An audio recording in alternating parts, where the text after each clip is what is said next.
On the first day of 2020, a video of former Vice President Joe Biden circulated on Twitter. It appeared to show the presidential candidate agreeing with GOP proposals to cut Social Security benefits, a hot-button issue for Democratic primary voters. Weeks after the video was posted by a Sanders campaign advisor, Biden publicly accused rival Bernie Sanders' campaign of pushing around a deceptively edited video. PolitiFact concluded that the video clip was taken out of context to create a false impression. Biden was actually opposing cuts, but the footage was not faked or altered. PolitiFact looked at it and they doctored the photo, they doctored the piece, and it's acknowledged that it's a fake, Biden said Saturday about the video clip, excerpted from a speech at the Brookings Institution in April 2018. It's simply a lie, Biden said. This is a doctored tape. Joe Biden in a frame from the doctored video. Screen grab via Twitter. The larger point, aside from the semantic difference between a misleading tape and a doctored one, is the growing risk of so-called deepfakes, photos or video created or undetectably altered by technology, to spread disinformation and influence elections. Last year, a doctored video of House Speaker Nancy Pelosi altered to make her sound drunk or ill was viewed over 2 million times after it was posted to Facebook and shared by President Trump on Twitter. The video was relatively simple in its distortion compared to deepfakes synthetically created by artificial intelligence, but the speed with which it spread made it clear how unprepared some tech companies, news organizations and consumers were for the new technology. The Sanders-Biden dust-up is a good illustration that you don't even need to have a full-fledged deepfake in order to potentially cause disruption or raise questions and so forth, because you can use much cruder methods to distort video evidence. Paul Barrett, NYU Stern Center for Business and Human Rights Deputy Director and author of its recent report on disinformation and the 2020 presidential race, told Yahoo News, "Deepfakes are another step down the road on which we began with fake news, and show the continuing development of problems having to do with harmful content in general and misleading content in particular," said Barrett. The term deepfakes entered the mainstream about 2 years ago, when a Reddit user who went by the moniker deepfakes, a portmanteau of deep learning and fake, started posting digitally altered pornographic videos. The Guardian reported in 2018. That year, BuzzFeed, with the assistance of film director Jordan Peele, showed how easy it is to create a completely fake video of a famous person, former President Barack Obama, who was made to appear to be calling President Trump a total and complete dips asterisk asterisk asterisk. The clip, which was an acknowledged fake and not intended to deceive, has received over 7 million views on YouTube. Deepfakes are kind of starting to take on the meaning of not just video, whereas it also kind of looks at audio, text and video, and that all of these things can be generated by AI in a very methodical and targeted way. Wasim Khalid, CEO and founding partner of Blackbird AI, a software company that uses AI to combat disinformation, told Yahoo News. But according to Khalid, these types of distorted videos have evolved from advanced AI-generated face-swapping technologies that people typically gravitate towards when they hear the word deepfake, to what we would call cheap fakes, which anyone can put together, like the Nancy Pelosi video. The video of Democratic frontrunner Biden, which Khalid said he would classify as a cheap fake and doctored video not using advanced AI technology, just editing, is an example of an assault on the public's sense of perception. The goal is to shift public perception about a person, about an event, about a policy perhaps, he said. If you can shift that public perception enough to create some sort of a public outcry, now you have the mainstream media attention as well as the authentic population on social media that believes something real is now happening. And while the video is very powerful, Khalid added, how those narratives spread and why they're being spread is critical to understand. There are 2 potential ways that deepfakes could be a problem, Barrett said. The first is in the October surprise scenario, where very close to the actual voting, you have a video that shows a candidate doing or saying something that they never did or said, and because it's so close to voting, there's not enough time to adequately debunk it in. It could affect some portion of undecided voters and actually tilt the election. An image made from a fake video featuring former President Barack Obama shows elements of facial mapping used in new technology that lets anyone make videos of real people appearing to say things they've never said. Photo, AP. It was the risk of that kind of attack that led Pete Buttigieg's campaign to take the unusual step of documenting the candidate's movements continually, compiling a record that could be used to discredit a faked video. If there is that doctored video, we have that vision to kind of combat it, McBachia, the campaign's chief information security officer, said at a cybersecurity conference last November. One of the problems we're trying to get in front of is we keep Buttigieg in front of a camera pretty much all of his waking hours. The other problem with deepfakes, Barrett said, could be carried out over the course of the election campaign. Beginning now, we would have a sufficient volume of distorted or manipulated video or still images, he said, so much so that people would grow cynical and apathetic in general, so you'd end up with voters responding to all of this manipulated material by saying, I don't know what's true, I can't figure it out. They're all lying to me.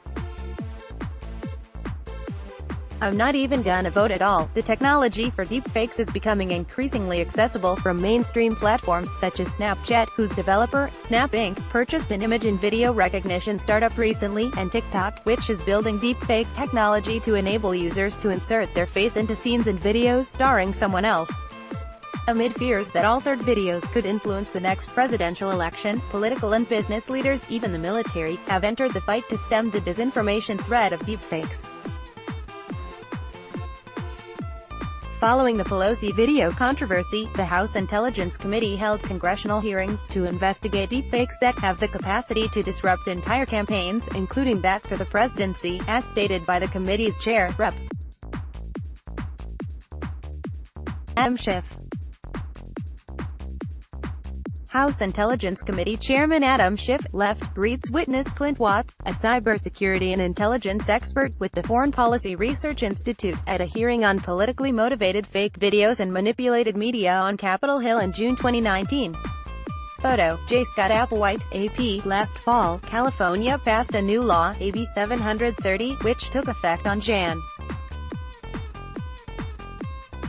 1. Making it illegal to distribute within 60 days of an election manipulated audio or video of a political candidate that is maliciously deceptive and would falsely appear to a reasonable person to be authentic.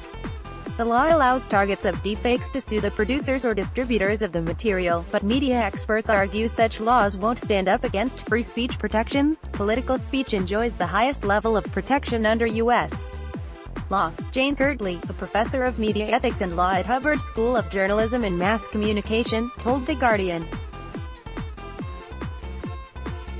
The desire to protect people from deceptive content in the run-up to an election is very strong and very understandable, but I am skeptical about whether they are going to be able to enforce this law. Barrett argued that it's appropriate for governments to look at potential regulation of deepfakes, but called it a very tricky area because you get into government regulating content and you're in the realm of the First Amendment. So you have to proceed with tremendous caution. The fight against deepfakes and other types of disinformation, he said, has to be group effort, but social media companies have to take the lead on detection. It's on their platforms that this kind of distorted material gets disseminated so widely and so quickly, said Barrett. And they are turning a profit on the provision of social media.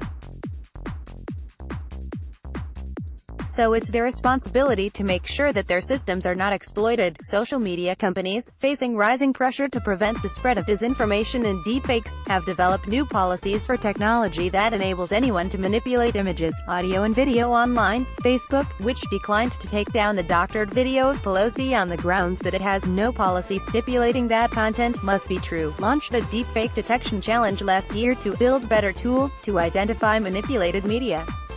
As a part of the challenge, the social media giant provided over 100,000 AI-manipulated videos to help researchers test their detection tools, a comparison of an original image and a deepfake video of Facebook CEO Mark Zuckerberg.